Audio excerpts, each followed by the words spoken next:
Hello, my beautiful girlies. Today is one of those days that I'm so excited to be on here. One, it gets me out of looking outside where there is snow happening in Dallas, Texas right now, which I cannot believe, and everything's kind of shutting down.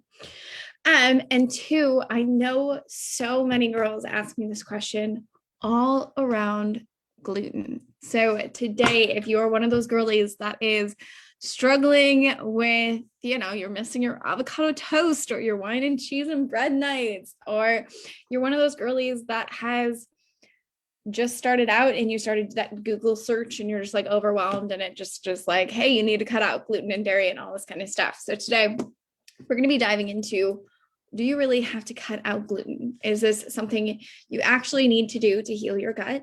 And what are some smart ways of doing it? Why I think just this whole fad is going on right now. And so if you guys are new to me, my name is Laura Martin. I am the creator and founder of Healing to Happy, where I help women that are struggling with IBS to heal using the gut-brain connection. Not using any low FODMAP diets or any of that stuff. We really get to the root approach so that you can eat normally again after spending years of my life, literally years, eliminated 13 different food groups, had fancy supplement regimes, all this kind of stuff, was the gut queen. And nothing worked. My hair was falling out still. My blood work was absolute crap. And I had convinced myself it was normal, that I was only drinking smoothies and eating soup and fasting for hours on end, when really my body just screamed back at me and was just like, girl, this is not working. This whole health thing is not working. So this is where I came up with a new method called the free method, which I teach my girlies and walk you through using practical tips like this. And I come up here every single Tuesday to hang out with you guys, chat with you guys, share my new insights, share what I've tested on myself over the years so that you guys can have the ease and grace and love as well. So if this is something you love and you show up to and you know one of your friends is struggling, make sure you go ahead and invite them so that we can be in this together, because it does not have to be hard. And so today I want to dive into this whole gut thing that we have going on, the confusion, the overwhelm, the anxiety that comes into play. You hear me? And so we're going to be diving into, what is gluten? Why are we gluten-free? Do we really need to be afraid of it? And is there a healthy way that you can get back to enjoying your avocado toast? And of course, the impact your gut or the gut-brain connection has on all of this. Just for starters, I want to remind you guys that I have 2 spots available for my Gut Accelerator program. And I'm looking for 2 girls that are ready and looking to get roaring and ditch this food fear and have tried everything in the book and not finding resolution. So you're just ready to take that last leap, that final leap to put your IBS into remission before the spring. Then this is for you. So make sure you head over to healingtohappy.com/roadmap call, book in a time, fill out the application, and me and my team will reach out to you to see if it's a good fit. So I'm going to tell you a little bit of a story. Sound good to you guys? Are you guys following me here? Are you tuning in? Got it? Whether you're tuning into the replay or live, I'm going to walk you through a story. So I had this client, Becca. Okay. And so she had been struggling with IBS for about 12 years. Okay. And so her lifestyle, she was so used to living low FODMAP, having the restrictions. She was kind of stuck in this teeter-totter of, she told herself it was fine. And then some weekends she'd go on holiday, and then holidays would come and she'd be gone for like weeks on end and just like would fall off the wagon and come back and then be on the toilet, and it would cycle through. Couldn't figure out what was the root of her falling back and forth, 1, and 2, why each time, even when she was eating healthy, these foods just irritated her. But she convinced herself this was healthy, right? She was okay with where she was at. The one thing she struggled with was she missed toast. Like, that was it. She's like, I'm fine with everything, Laura. I just miss toast. And like, even though I'm fine with what's going on, I still don't feel that great, but I don't feel as bad as I once did. So it has to be okay, right? Like, just wrote it off as like, this is my new normal. And so she wanted to understand if life really needed to be about restrictions. So she started to question, like, if this stuff was working, shouldn't she be able to live a semi-normal life, not have to be concerned about what people were doing, thinking of her plates, all that kind of stuff, which is how she ultimately led herself to me. She was like, this is fine, but I kind of want my life back. I kind of want to eat normally, even though it's been 12 years, I'm still bloated. And, then hormones started to get wrecked and skin started flaring up, and it just got really overwhelming for her. So and she had done these IgG food sensitivity tests. Okay. And that's kind of where I want to start with you guys here, is that there is a difference between a food allergy and an intolerance. Okay. So how many of you have done these food sensitivity tests? And now you have a laundry list of foods that you can't eat, that you know and love, but you miss. What are the main, I would want to know, like, what are the main foods? Let me pop this Facebook up to see what we got. There are so many tabs happening right now. I can't. To see what you guys have to say with this. Okay, yeah. So things I normally commonly see are like eggs, are dairy, and gluten is a big one. Like they can't have wheat or bread or pastas or stuff like that. And so it brings a lot of this food fear. And so the difference between these tests is that a food allergy is think of something that's like peanuts. When you have a peanut allergy, you eat a peanut, you then swell up and you need an EpiPen. That's an allergy, okay? A food sensitivity is when you have a weak gut lining, okay? And the food permeates through that, gets into the blood, sets off this alarm response, and the body starts to attack itself. That's a food intolerance. But if you listen to what I said, I didn't say the food was really the issue, right? It was the leaky gut that had to go through. And the problem with these IgA tests are that you are taking out these foods, which then weakens your diversity within your gut lining. So then if you do happen to have these foods, that sometimes you'll have this crazy flare up, and the root issue of why the gut was leaky to begin with isn't addressed. And this is why I'm not the biggest fan of these things. I don't have my clients waste time or money or any of this kind of stuff. Every client that has come to me has spent money on this already because I didn't get to them soon enough. So it happens. But for those of you that are tuning in here, make sure that you're not waiting. A simple food journal will let you know if foods are bothering you and what foods they are and how you can start to address them. But I digress. So that's what I want to start off with, is there is a difference between a food allergy and a food sensitivity and an intolerance, so that we're not caught up in like saying like I have an allergy to bread or gluten. That if you did, that's when eliminating gluten is a thing, right? Like when you have celiac disease or when you have an actual allergy because your body cannot tolerate it. That's just, your body doesn't respond well.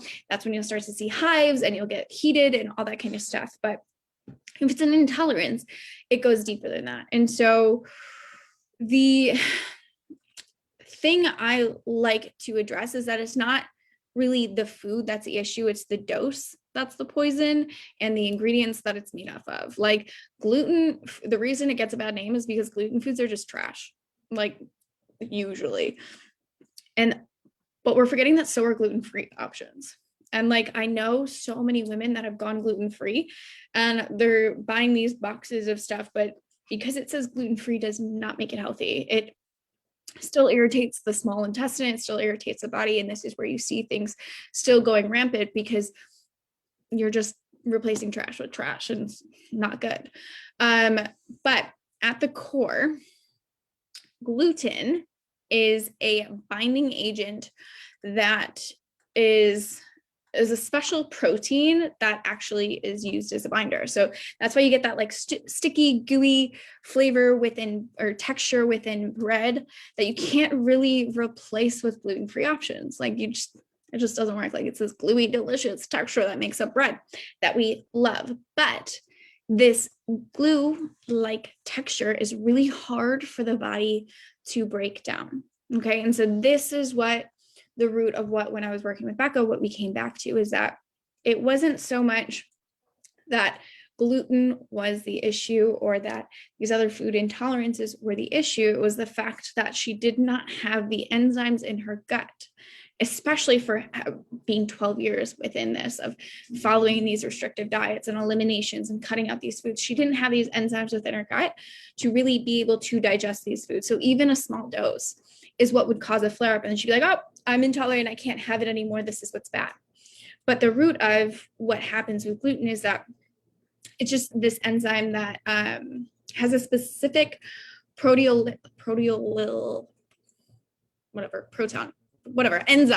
that I'm going to struggle on this word and I know it, enzyme that the small intestine makes. And when the small intestine is impaired or damaged, it cannot digest it. Does that make sense to you guys? Are you following me? Is this kind of resonating, lighting up some bells in you guys as well? So when our metabolism is slow, when our gut is already irritated, when we don't have the right balance between our hormones, this is when your small intestine, your pancreas have a hard time producing these enzymes to digest all these different types of foods.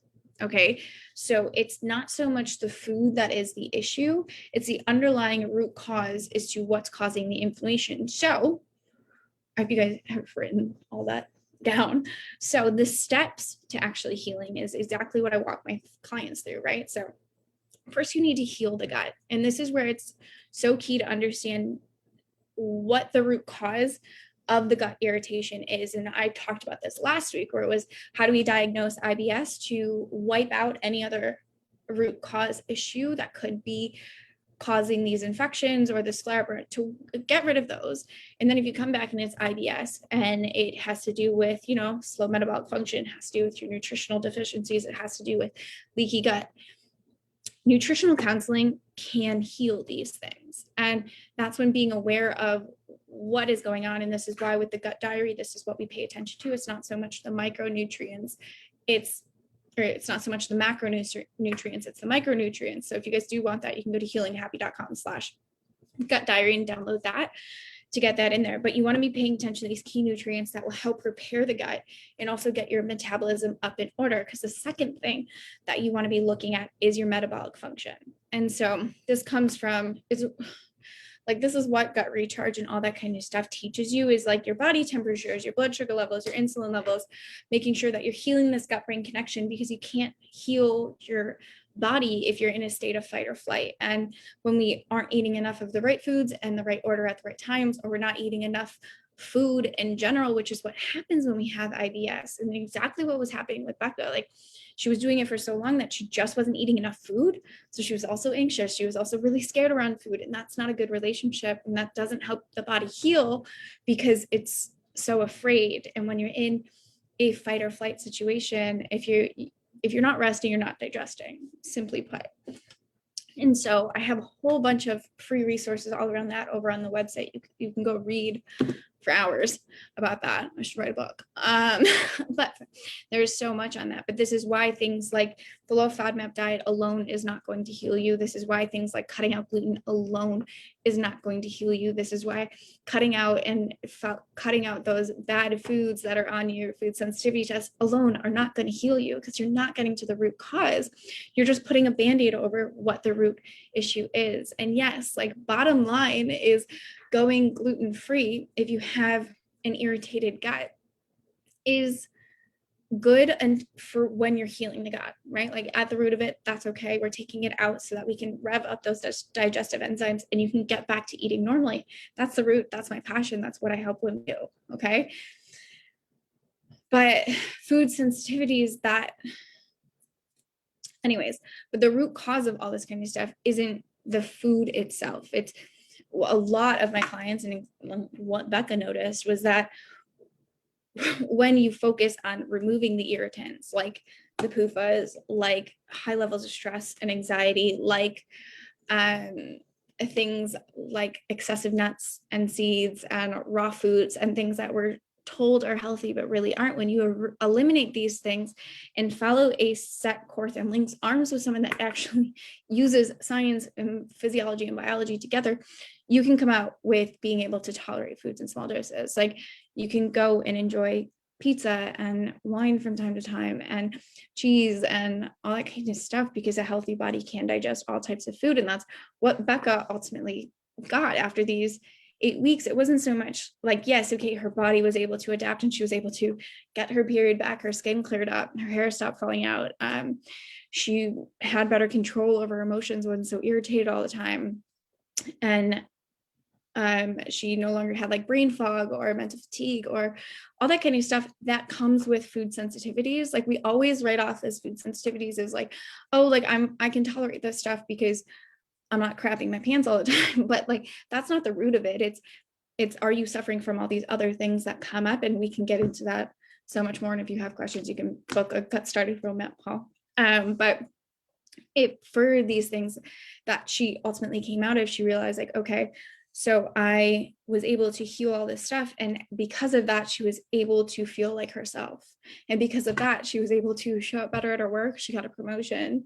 She now has this lovely partner that she is so in love with. And it's so cool to see. And it goes beyond health, guys. Like when we cut out, like we don't restrict for no reason here. And I see too many girls just searching on Google and getting lost and being put into the state of food fear, because that's what all the gut gurus tell us to do. It's like, okay, eliminate this stuff. And I was victim to it too. Like I did, it's good intention, right? Like you're not wrong in doing that because it's good intention of wanting to heal yourself. It's the problem that lies is that something you read on Dr. Google isn't made for specifically you. And it's really just kind of they're trying to just sell you something and create fear and all this kind of stuff. So we don't restrict for no reason here. We restrict in the hopes and the means of healing the body as a whole and getting to the root issue and the root cause, so that your pancreas and your small intestine can produce these enzymes so that you can digest food and get back to living life optimally, not just like cruising through and being okay like Becca was, but like thriving. Okay, that is the peak, that is the goal, that is the joy, that is the love, and that is exactly what I want for you all. Let me see what questions. I know a lot of times we get confused and it sounds weird to like be adding these things in because we're supposed to be following the FODMAP and whatever, but yes, bottom line is when you're healing your gut, it's ideal to remove these foods for a little bit amount of time so that the body can heal. I'm not saying eliminate all foods, but when we get to the root cause, we can add them back in and you can have your freedom back. So if you are one of those girlies that has tried it all and you are sick to your wits' end and have been doing this for years and you're ready to just actually eat optimally and no longer struggle with the unpredictability or feeling like you're jumping on and off this wagon again and feeling overwhelmed and defeated and exhausted, then I do invite you to come join me for the Gut Accelerator Program.